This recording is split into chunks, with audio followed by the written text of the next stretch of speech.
morning, my dear brothers and sisters. Good morning!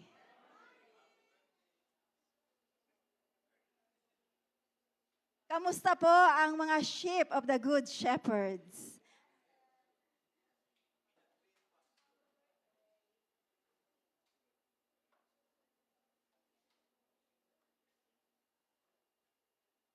Are we ready to hear the message of the Lord this morning? Amen. Do you still remember the message of last week? Are you still stressed? Amen. Because we are too blessed to be stressed. Amen. Amen. Praise God. Because we have a good shepherd. Amen. And this morning, the message is about peace. You know, peace is more than a word. This is more than an idea or yung feeling mo na you are at peace. Actually, peace is a very popular word, di ba? May kanta about peace. The world is asking for peace, di ba? But if you will realize, in the worldly perspective, peace is somehow difficult or even impossible to achieve. Di ba? In a worldly perspective. You know, people are constantly chasing peace, but the world is unable to provide it. Because the world defines peace as the absence of trouble. Unfortunately, everywhere around us, we could see trouble. Di ba? Di ba po, even with your personal, sa iyong sarili, you find trouble with yourself. Di ba? Kahit sa sarili mo, minsan may problema ka eh. Parang hindi yata ako maayos ngayong umaga, something like that, di ba? Wala ka sa mood. So you are facing trouble within yourself. And we also face trouble within our family. Di ba? Yung pag may matigas ang ulo talaga, idaan mo sa panalangin. Bahala na si Lord. Amen? We also have problem in the society, sa ating community, in our workplace. So if you will look for a peace in the world, it is almost impossible to achieve. And the peace that is given to us by the world, ito daw, kung bawa you are a worldly person, parang how you able to get peace? Ikaw, ano yung way mo para, kung gulong-gulo na yung mundo mo, ano yung way mo para maging payapa yung isip mo? Sometimes we find recreation, di ba? We watch movie marathon, maghapon ka na nanonood, on that you find peace somehow. Or you go for shopping, yan, may sweldo na, shopping na, di ba? That is somehow your recreation to find your peace. But this is just the worldly peace that you are running after to. Remember that those who do not know God will never find peace. Because the world cannot give us peace. Do you believe that? Amen. But what is the biblical peace? Shalom is a Hebrew word for peace. The biblical peace is a peace that is coming from the Prince of Peace, who no other than our Lord Jesus Christ. Ito po yung biblical peace. This is the divine peace that comes only from our Lord. Amen? You know, sa Jewish people daw, when they say shalom, they're not just wishing you a good day or a peace. It's a complete, yung parang completeness, contentment, fulfillment, and satisfaction. That's what we are wishing for that person. We wish completeness to that person. We wish satisfaction to that person. We wish a divine peace to that person. Amen? Amen. You know, a year ago, I remember the message of peace has been brought in this pulpit. Meron na pong message about peace na nadala sa pulpitong ito about a year ago. But today, we will focus on the divine peace. Amen po? So I would like to ask everyone to please stand as we give reverence for the message from the book of John, chapter 14, verse 27. Peace I leave with you, my peace I give you. I do not give you as the world gives. Do not let your hearts be troubled, and do not be afraid. I am leaving you with a gift, peace of mind and heart, and the peace I give is a gift the world cannot give. So don't be troubled or afraid. Kapayapaan ang iniiwan ko sa inyo, ang aking kapayapaan ang ibinibigay ko sa inyo. Hindi ito katulad ng kapayapaang ibinibigay ng mundo. Huwag na kayong mabalisa, huwag na kayong matakot. Tayo po'y manalangin. Alleluia. Holy, holy, holy you are our Father.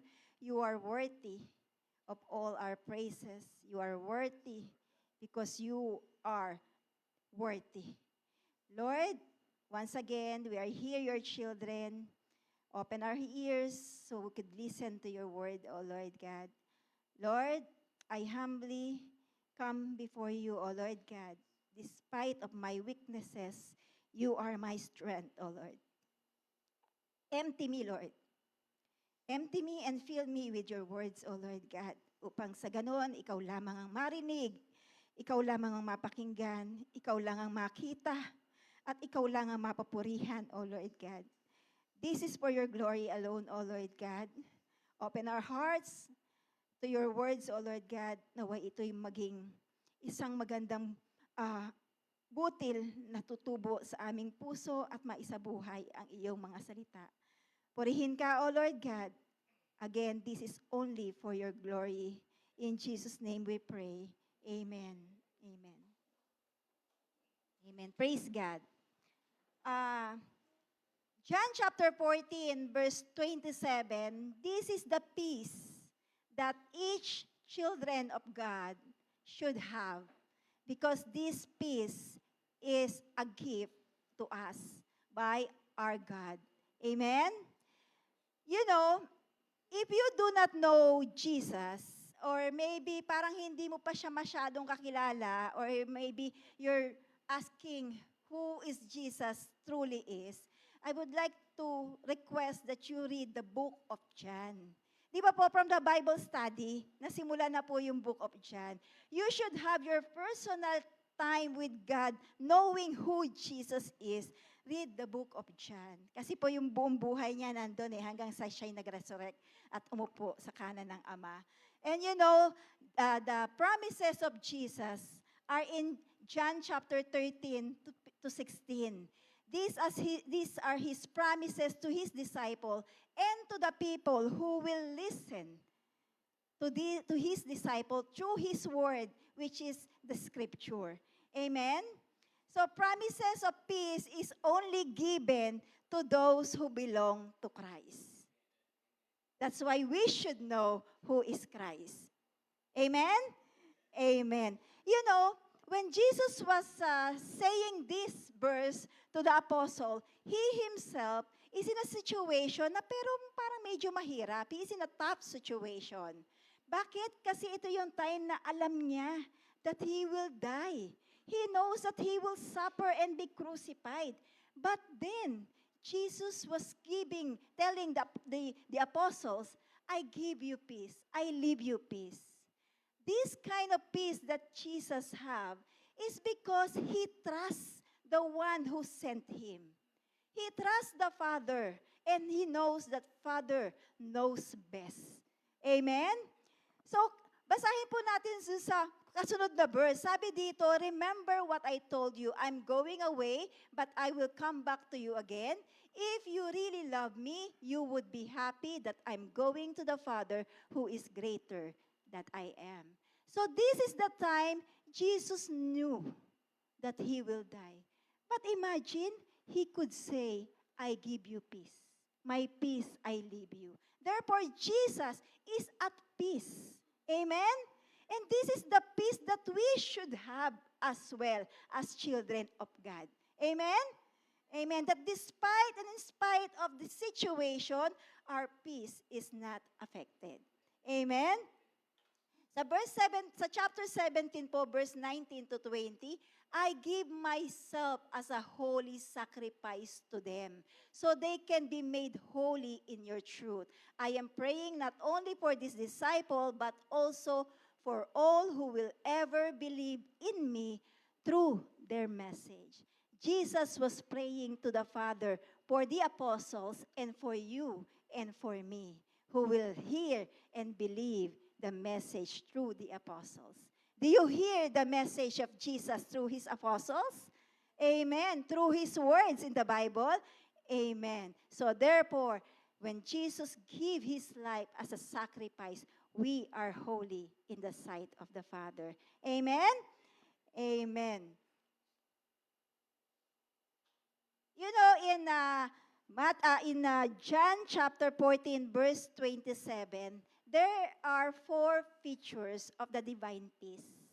Doon lang po tayo mag-focus sa John chapter 14, verse 27. Ito po, meron po siyang 4 na features. When we say features, this is a characteristic of a divine peace. Una po sa lahat, the nature of peace. When we say nature, this is the substance. Ano po ba itong peace na ito na sinasabi sa John 14:27? This peace is the peace with God. Ito po ay regalo. It is a gift for you and for me. This is the peace with God. Sa Tagalog po, pakikipagkasundo or kapayapaan sa Panginoon. Pakikipagkasundo or peace with God. Bakit? Sabi po dito, peace I live with you. I'm leaving you with a gift, the peace of mind and heart. Why do we need peace with God? Bakit mo kailangan makipagkasundo sa isang tao? Bakit po? Because we are his enemy. Diba? Hindi ka naman makikipagkasundo sa asawa mo kung magkasundo kayo. Diba? Kung magkaaway kayo, kailangan mo makipagkasundo. This is peace with God. Remember that sinners and God don't go together. Diba? Because we are sinners. Do you know that we are sinners? We used to be sinners. And we still continuously sinning because we're still here on earth. But it doesn't mean that you are an enemy of God once you have Jesus in your life. Amen? That's why, sabi po sa Romans 5, verse 1, therefore, since we have been made right in God's sight by faith, we have peace with God because of what Jesus our Lord has done for us. Sapagkat napawalang sala na tayo sa pamamagitan ng ating pananampalataya, meron na tayong mapayapang relasyon sa Diyos sa pamamagitan ng ating Panginoong Hesus Kristo. Amen? You know, despite the fact that we are sinners since we are born, diba? Kasi bakit po? Mula ng pinanganak ka, we have the imputed sin. Alam niyo po yung imputed sin? Yung kasalanan ni Adan at ni Eva doon sa Garden of Eden, na input po yan sa atin. It was directly imputed to us, to the human race. And we also have the inherited. Na-inherit din po yan, nasa ating dugo na yan, yung kasalanan yan na mula kay Adan. Sinabi mo, ganun ba? Ganun po talaga, kasi hindi naman po nagsisinungaling ang Panginoon. Ang Diyos ang hindi nagsisinungaling. Nasa Biblia po yan. And as we live on earth, as we walking in this life, we have our individual sin. We are sinning in our thoughts. Naisip mo lang ang masama, nagkasala ka na. Tumingin ka lang sa lalaki or sa babae na may pagnanasa, nagkakasala ka na. Diba? And the word, you say bad words, you sin. Your deeds, you did an action. Talaga namang may ginawa kang masama, you sin. And even your motive. Sabi nga po sa Psalms 51 verse 5, ito po yung katotohanan, for I was born a sinner, yes, from the moment my mother conceived me. So wala po tayong takas. We are all sinners. We are all enemies of God. That's why we need Jesus for us to have peace with God. Amen po. Romans 3:23, for everyone has sinned. We all fall short of God's glorious standard. Amen po. So inaamin na po natin na tayo po ay mga makasalanan at kailangan po natin ng Panginoong Jesus. Amen po.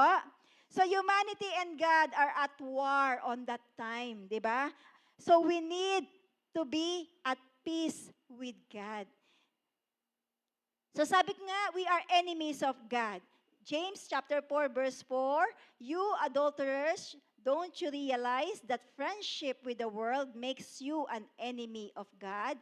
I say it again, if you want to be friend with the world, you make yourself an enemy of God. Mga taksil, hindi ba ninyo alam na kapag nakikipagkaibigan kayo sa sanlibutan, ay kinakaaway naman ninyo ang Diyos? Ang sino mang nagnanais na maging kaibigan ng sanlibutan ay kaaway ng Diyos. Kung sino man po daw ang nagnanais to live a worldly life is an enemy of God. Amen? Amen. That's why in Romans 5, verse 10, it's written here, for since our friendship with God was restored na po by the death of His Son. While we are still His enemies, we will certainly be saved through the life of His Son. So now, we can rejoice in this wonderful new relationship with God because our Lord Jesus Christ had made us friends with God. Amen? Sa Tagalog po, ngunit tinanggap na natin na niya tayo bilang mga kaibigan sa pamamagitan ng pagkamatay ng kanyang anak. At dahil dito, tiyak na maliligtas tayo sapagkat si Kristo ay buhay. At hindi lamang iyan, tayo'y nagagalak at mapapapuri sa Diyos sa pamamagitan ng ating Panginoong Hesukristo sapagkat dahil sa Kanya ay tinanggap tayo bilang Kanyang mga kaibigan ng Diyos. Amen po? Remember that the worldly things are designed to keep us enemy of God. Diba? Yung mga bagay sa mundong ito po ay para tayo ay patuloy na lumayo. What is this worldly desire? This is the desires of our flesh. Diba? Yung hilig ng laman, the desires of our eyes, the lust of the eyes. Na, uy, nakita ko yun, ang ganda nun ah. O, diba? Pagka ikaw lalaki may asawa, o the lust of the eyes. Diba? Nagkasala ka na agad kasi nagnasa ka. Sa amin namang mga babae, yun din yung lust of the eyes, kasama rin to sobrang pagsha-shopping namin. Diba? Yung sobra-sobra, lahat ng sobra ay masama because these are all just worldly things. Amen? But you know, if you will analyze how loving our Father is, despite the fact that we are His enemy, still He loves us. He find a way for us to be friends with Him once again. 'Di ba? Sabi po doon sa Matthew 5 chapter 5 verse 44, 'di ba? Love your enemies. And God is a number one example of how He loved His enemies. Because we are His enemies, but still He loves us. How did He love us? Paano niya tayo po minahal? He sent His Son. John 3:16. Sa ulado natin lahat yan. For God so loved the world that He gave His only begotten Son, and whoever believe in Him will not perish, but will have eternal life. That's how God loves us, despite we are His enemies. Amen? And when Jesus came here on earth and died on the cross, we are justified with His blood, di ba? Therefore, we are justified by faith without our deeds. Wala tayong ginawa. We have been justified because we trust God. We believe in Jesus. Amen? And that is the gospel of peace. Ito yung gospel of peace na binanggit doon sa Ephesians chapter 6 verse 15. Yung shoes, you put on the shoes, put on the peace that comes from the good news so that they will be fully prepared. Ito po yung gospel of peace. It is no other than the good news of salvation. Amen? And this gospel bring peace between the sinner and God. This gospel bring peace between you and God, between me and God. It bring us peace. Kaya po ang sabi, peace with God. Amen? Amen? In 2 Corinthians chapter 5 verse 19, for God was in Christ reconciling the world to him, no longer counting people's sins against them, and he gave us this wonderful message of reconciliation. Ang ibig sabihin, sa pamamagitan ni Kristo, ang mga tao'y binilang ng Diyos na kaibigan. Tayo po ngayon ay kaibigan ng Diyos. Amen? At nilimot na niya ang kaniyang mga kasalanan. At kami naman ay inatasan niyang ipamalita ito. Sinong inatasang ipamalita? Tayo na mga kaibigan na ng Diyos. You and me, who are become friends with God, we are asked to share the gospel of peace, the gospel of salvation. That's why we have to walk wearing the shoes of peace. Amen? Amen po. And in Colossians chapter 1, verse 19 to 20 and 22, for God in all his fullness was pleased to live in Christ, and through him, God reconciled everything to himself. He made peace with everything in heaven and on earth by means of Christ's blood on the cross. Dahil po sa dugo ng Panginoong Jesus na napako doon sa cross ng Kalbaryo, yung dumaloy na dugo, we have been reconciled to the Father. Yet now, He has reconciled you to himself through the death of Christ in his physical body. As a result, he has brought you into his own presence, and you are holy and blameless as you stand before him without a single fault. Holy and blameless. Those who accepted Jesus Christ as their Lord and Savior become holy and blameless. Amen? Amen. Therefore, pag may nagtanong, itong mga Kristiyano, mga akala mo banal. Amen. We are holy. We are blameless, not because of our deeds. It's because of Jesus in our heart. Because the Father look in our heart and He see Jesus. He don't see you and me. He see Jesus. That's why we are holy and we are blameless in the sight of the Father. And He sent the Holy Spirit, di ba? To remind us that we should walk in righteousness. To remind us that we should walk in holiness. Kaya nga, pagka tayo nagkakasala, di ba parang ang bigat sa loob natin? Parang, Lord, sorry po, I'm not able to do your will. Lord, sorry for my weaknesses. Why? Because nahihiya tayo dahil alam natin na sa mata ng Ama, tayo ay banal. Dahil sa ating Panginoong Jesus. Amen? Amen. So that is the first feature of this divine peace. The peace with God na nakuha natin when Jesus died on the cross and we accepted Him as our Lord and Savior. Amen? The second feature of peace is the source of peace. Saan po nagmula ang kapayapaang ito? Saan ito nanggaling? Sabi, my peace I gave you, the peace of God. No po, supernatural. It is heaven sent, galing sa langit. Because this is from God. Amen? Sabi po sa 2 Thessalonians, chapter 3, verse 16, now may the Lord of peace himself give you his peace at all times and in every situation. The Lord be with you.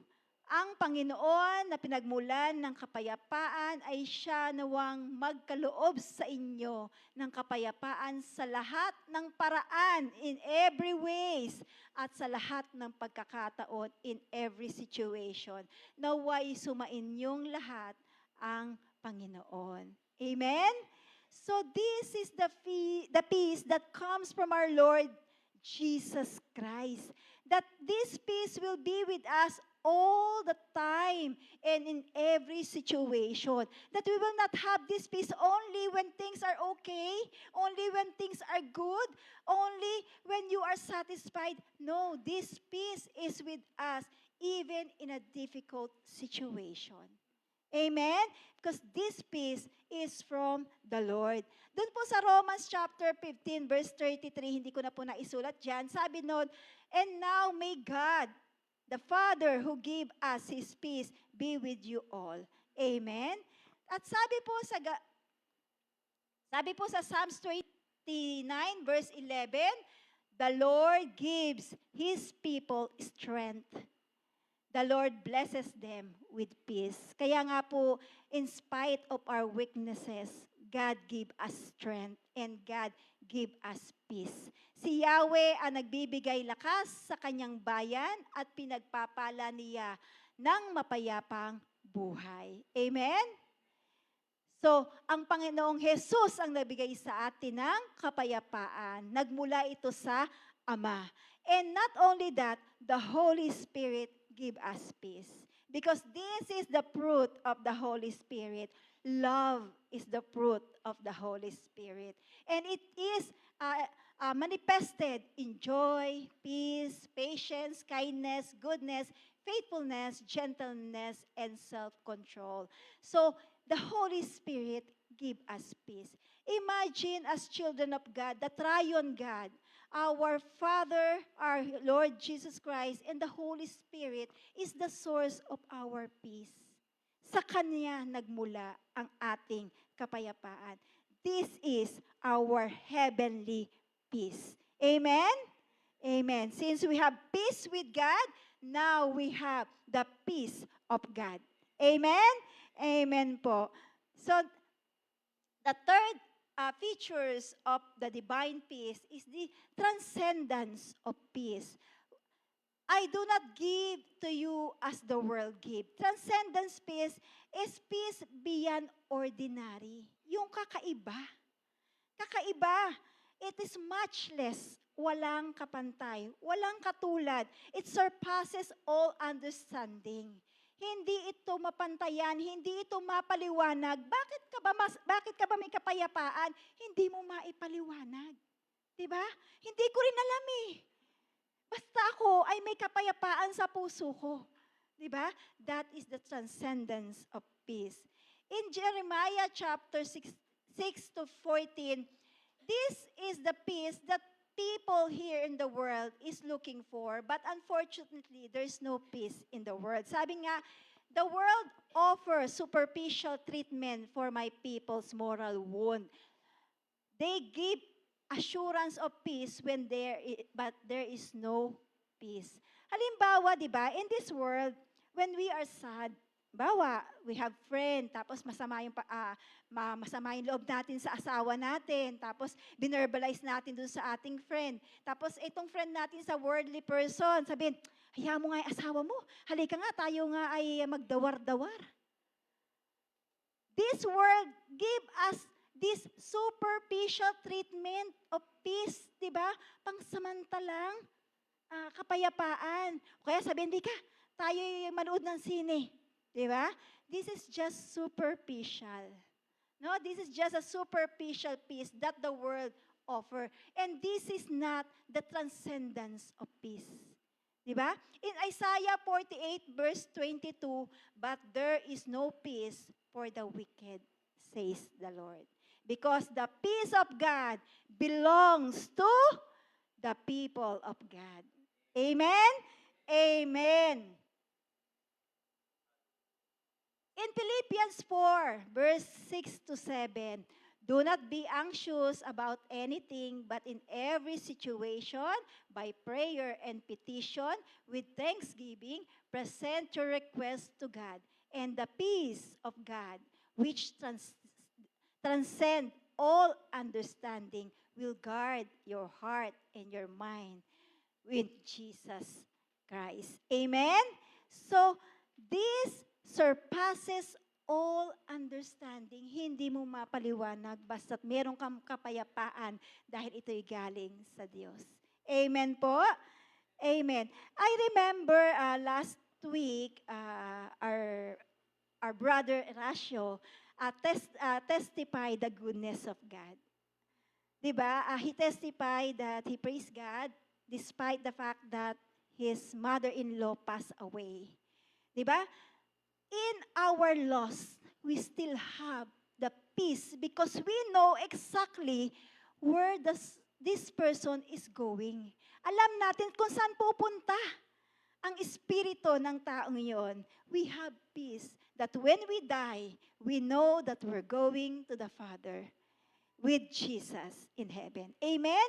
So, I remember also our brother June and Sister Roxanne, di ba? When they are in deep suffering because nagkasakit ang brother June, you will never see sadness or you will never see agony on their face. Although, syempre, alam mo, ramdam mong may mabigat, pero makikita mo sa mukha nila ang kapayapaan. This is the transcendence of peace. Diba? A peace beyond understanding. Because this peace comes only from our God. Amen? Amen po. Sabi nga po, di ba, the peace beyond understanding that comes from God will guard your hearts and your mind in Christ Jesus. That's why we should guard our hearts and our mind. Why do we need to guard our hearts? Because our hearts are this determine the course of our lives. Sabi nga, guard your heart above all else, for it determines the course of your life. Ang puso mo'y ingatang mabuti at alagaan, sapagkat yan ay siyang bukal ng buhay mong tinataglay. And the human heart is deceitful. Di ba po? Masyado pong mapaglinglang ang ating puso. Here, Solomon tells us to guard our hearts above all else. We have to make sure that we should concentrate on the desires that will pleases God, on the desires that we are able to walk in the right path. Make sure that our affections will push to the right direction. Yung ating pong nararamdaman, ang patutunguhan nito ay tamang daan. Hindi po yung dala ng silakbo ng damdamin. Nakakita ka ng isang magandang babae, silakbo ng aking damdamin, nagnasa ka. It will not lead you to a right direction. Make sure that our affection, ang nilalaman ng ating puso, it will lead us sa tamang daan, to lead us to the right direction. You know, we cannot control people around. We cannot control how people see us, how people will speak about us. Hindi natin kayang i-control yan because regardless of what we do to them, they will always have something to say against us. But we can control our emotion. We can control what to say. We can control what to do. Amen? Sabi nga, love your enemies. Amen? Amen po. Sabi din po sa Romans chapter 12, verse 17 to 19, never pay back evil with more evil. Do things in such a way that everyone can see you are honorable. Do all that you can to live a peace with everyone. Dear friends, never take revenge. Leave that to the righteous anger of God. For the scripture says, I will take revenge. I will pay them back, says the Lord. Huwag ninyong gantihan ng masama ang mga masama. Sikapin ninyong mamuhay ng marangal hanggat maaari makisama kayo ng mapayapa sa lahat ng tao. At minamahal, huwag kayong maghiganti, ipaubayan niyo yon sa Diyos, sapagkat nasusulat, akin ang paghihiganti. Ako ang gaganti, sabi ng Panginoon. Praise God. You know, as children of God, we are well protected by our God. Amen. No weapon can stand against us will prosper. Kaya if there are people who bashes us or people who wish harm to us, pray for them. Pray for them and do not revenge. Amen? Because God knows what is going on. Amen? Amen po. Sabi din po sa Romans 12:2, don't copy the behavior and the custom of this world, but let God transform you into a new person by changing the way you think. Then you will learn to know God's will for you, which is good and pleasing and perfect. Good, pleasing, and perfect. God knows what is good, what is pleasing, and what is perfect for you and for me. Amen? Huwag kayo makiayon sa takbo ng mundong ito. Mag-iba kayo sa pamamagitan ng pagbabago ng inyong isip upang maunawaan ninyo ang kalooban ng Diyos kung anong at ganap na kalooban niya. Amen? Amen. So, remember that every action starts in our mind. Di ba? Magluluto ako ngayon. Naisip mo magluto. Di ba? It starts in your mind. Everything starts in your mind. That's why we should guard our mind. We should guard our heart. And we should be transformed by renewing our mind. Amen. Allow God to transform you into a new person. The old self was gone, and let the new self begin. And this new self have Jesus Christ in your heart. Amen? And let that Holy Spirit lives in you. Amen po? Amen. In Romans 8, verse 5 to 6, those who are dominated by the simple nature think about simple things. Tama naman po, di ba? If we are dominated by the simple nature, we are thinking about sinful things. But those who are controlled by the Holy Spirit think about things that pleases the Spirit. So let your sinful nature, do not let your sinful, so letting your sinful nature control your mind leads to death. But letting the Spirit controls your mind leads to life and peace. Amen? Ang pagsunod sa Espiritu ay nagdudulot ng buhay at kapayapaan. So allow the Holy Spirit to control our mind. Allow it. Allow the Holy Spirit. So when you're thinking something not good or thinking negative or thinking bad, pray, Lord, remove these thoughts in my mind and let the Holy Spirit fill my thoughts. Amen po? Amen. And the last feature is the pursuit of peace. Sabi natin kanina, the peace is a gift. Why do we have to pursue it? You know, we are not pursuing peace to have peace.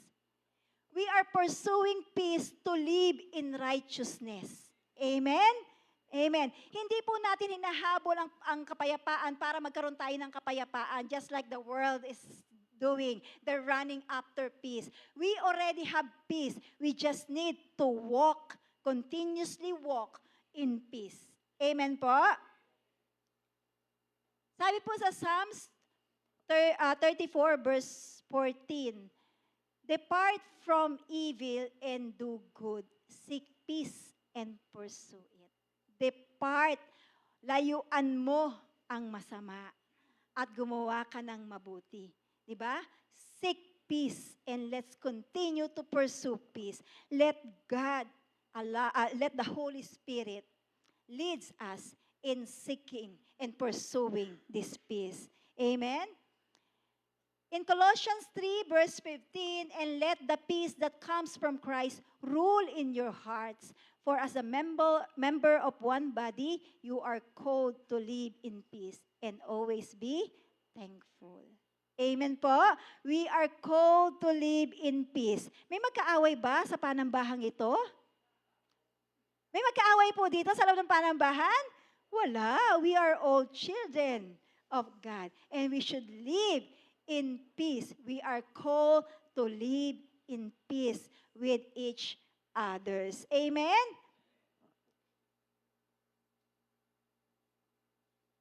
Second Peter 3:14, and so, dear friends, while you are waiting for these things to happen, make every effort to found living peaceful lives, that you are pure and blameless in His sight. Continuously living a peaceful life. Sabi kanina, we are holy and blameless in the sight of God. Nakakahiya na ang tingin sa atin ng Diyos ay holy and blameless. And we are walking oppositely of that. Kaya nga we are reminded to live a peaceful life so that we are pure and blameless. Amen? Amen. And Romans 14:17, for the kingdom of God is not a matter of what we will eat or drink, but of living a life of goodness and peace and joy in the Holy Spirit. Amen po? Amen. You know, there are several characters in the Bible that despite of the problems they encounter in their lives, they still remain faithful. They still remain at peace. And they still trusted our God. Amen? Do you know Joseph? Hindi si Joseph na ating transport minister, ha? Do you know Joseph the dreamer? Yeah, he is known as the Joseph the dreamer. Since I was, nung maliliit pa yung mga anak ko, when my children are still young, I know Joseph because we have the CD, Joseph the Dreamer. So pinapanood ko yun sa mga anak ko. It's such a wonderful story. Akala ko, wala lang, ano lang siya, istorya lang. But then, it was in the Bible and it was really amazing, no? Na Joseph, yung pinagdaanan ni Joseph was put in a movie for the children to know. No, kung ano yung nangyari kay Joseph. So dito po, si Joseph kasi ay pinagselosan ng kanyang mga kapatid because he's a favorite son, youngest eh. And his brother sold him to slavery. But God has a purpose why these things happen. Basahin po natin sa chapter 45, verse 4 to 8. Please, he was calling his brothers. Please come closer, he said to them. So they come closer. And he said again, I am Joseph, your brother, whom you sold into slavery in Egypt. But don't be upset and don't be angry with yourselves for selling me to this place. It was God who sent me here ahead of you to preserve your lives. This famine, kasi po nagkaroon ng tagtuyo doon sa lugar. This famine that has revenge for the land for 2 years will last 5 more years. And there will be neither plowing or harvesting. God has sent me ahead of you to keep you and your family alive and to preserve many survivors. So it was God who sent me here, not you, and He is the one who made me an advisor to the Pharaoh, the manager of his entire palace, and the governor of all Egypt. Despite of what Joseph had gone through, kasi po nung naibenta siya doon, naging slave siya, and then naging katiwala sa bahay ng isang pinuno ni Potiphar. And then sa loob naman ng bahay ni Potiphar, siya ay pinagnasaan ng asawa ni Potiphar. Di ba? Yung pinagdaanan ni Joseph, and then nakulong siya. After makulong ni Joseph, ilang taon siyang nandoon, pinatawag siya because he saw yung vision, the vision of dreams. That's why he was called Joseph the Dreamer. And then here, yung Pharaoh, meron siyang napanaginipan na ininterpret ni Joseph. So Joseph became the manager of the palace, the governor of Egypt. Diba? So here, Joseph, you will see how he able to face these challenges in life.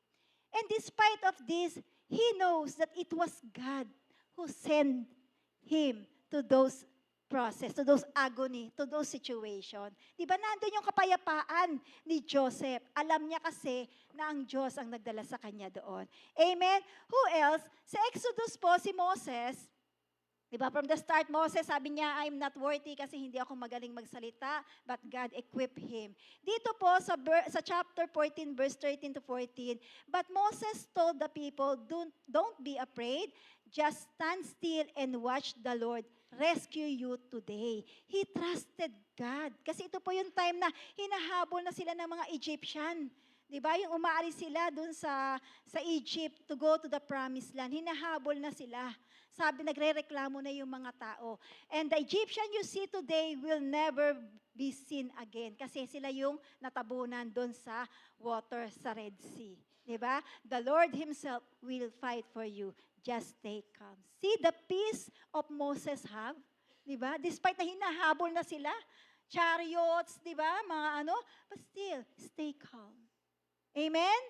Amen. Si David in in 2 Samuel 22 verse 7.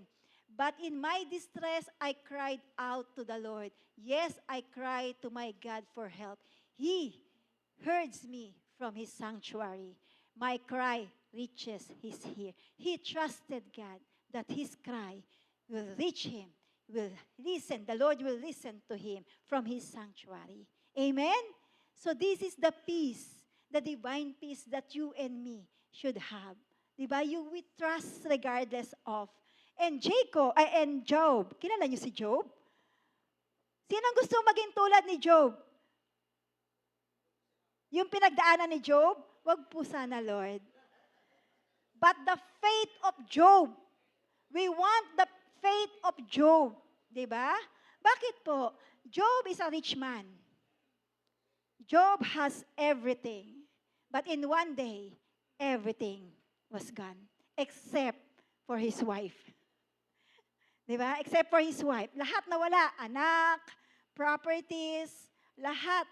Even his health nawala. In just one day. But Job remained faithful and trusted God. He remained at peace with God. Anong sabi ni Job? Job stood up and tore his robe in grief. Then he shaved his head and fell to the ground to worship. To worship. Nawala lahat ang anak mo, namatay silang lahat, nawala lahat ang kayamanan mo, pati ang iyong health nawala. And what Job did? He fell to the ground and worshiped.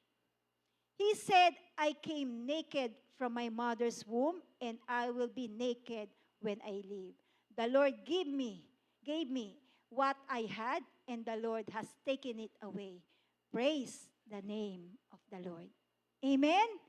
This is the peace that Job had, despite and in spite of what happened to him.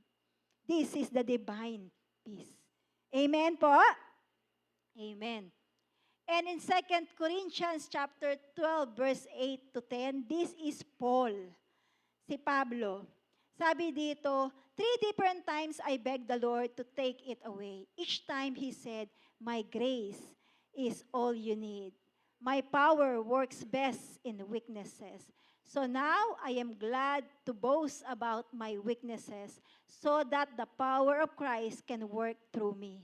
That's why I take pleasure in my weaknesses and in the insult, hardship, persecution, and troubles that I suffer for Christ. For when I am weak, I am strong. Amen? Amen. Here, Paul, if you will analyze this verse, Paul has a prayer, but it is not granted. Why? Because God said, my grace is sufficient for you. Amen? And God knows what is best for you. Amen?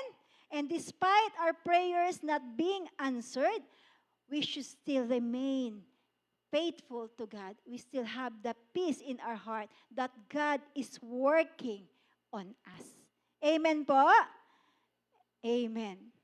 So God was giving us all His promises. Di ba po?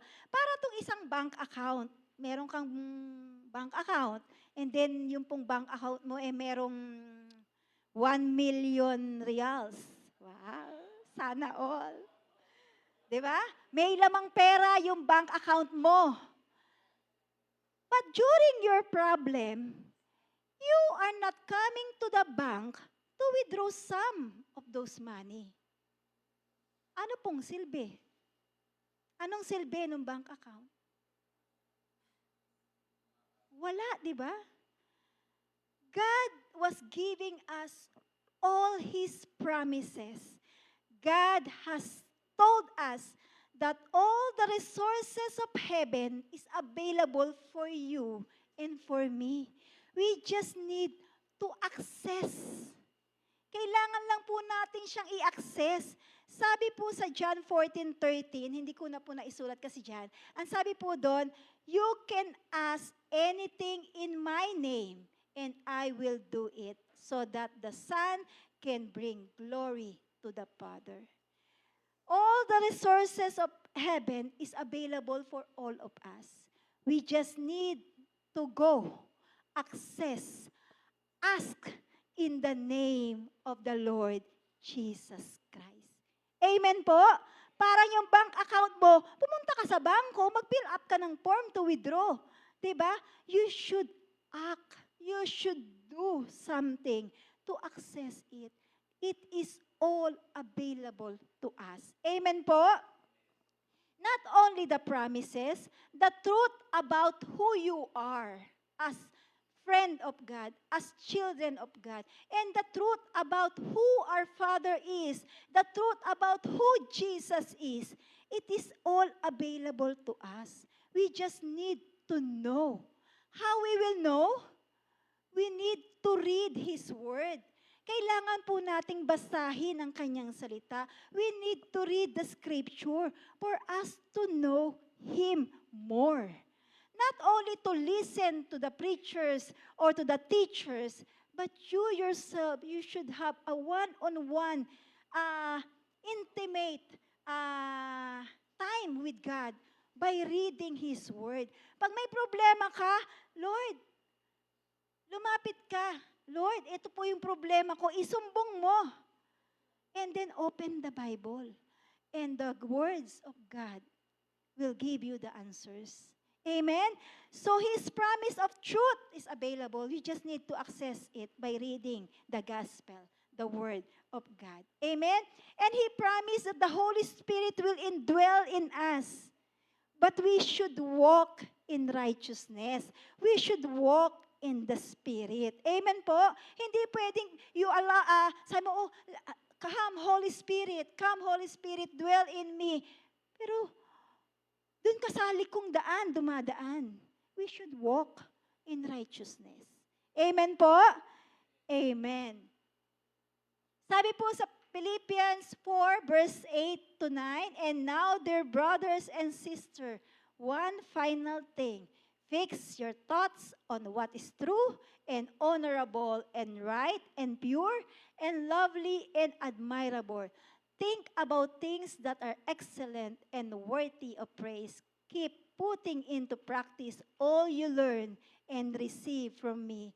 Everything you heard from me and saw me doing, then the God of peace will be with you.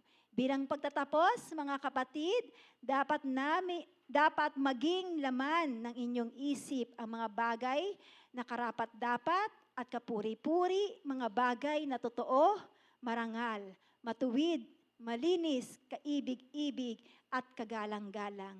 Isagawa ninyo ang lahat ng iyan, inyong natutunan, tinanggap, narinig, at nakita sa akin. Sa ganon, sa inyo ang Diyos na nagbibigay ng kapayapaan. Amen. May the God of peace be with all of us. Amen? Amen.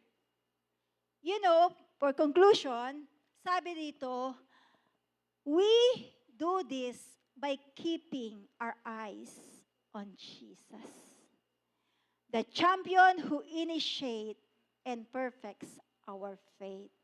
Amen po? We can walk in peace when we keep our eyes on Jesus. We can walk in righteousness. We could experience the divine peace when we focus our eyes on Jesus. Amen? You will keep in perfect peace all who trust in you, all whose thoughts are fixed on you. Binibigyan mo ng lubos na kapayapaan ang mga may matatag na paninindigan at sa iyo'y nagtitiwala.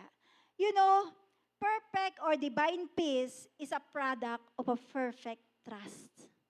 Kung buo ang iyong pagtitiwala sa ating Diyos, we could have that perfect and divine peace in our heart. And this perfect trust is a product of a perfect knowledge about God.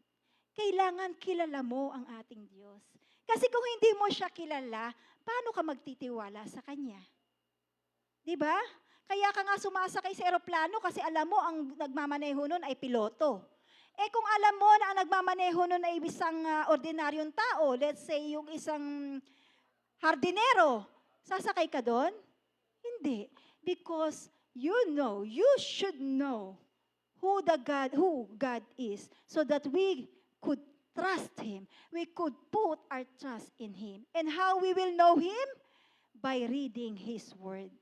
Amen? Amen. And when you know God, you will have experience. You will have this perfect peace. And you will experience. You will manifest the divine peace. And remember, as the sheep of the shepherd, we could hear His voice, especially during the time of silence. Because in the time of inner peace, we could hear His voice. The sheep listen to His voice. Amen?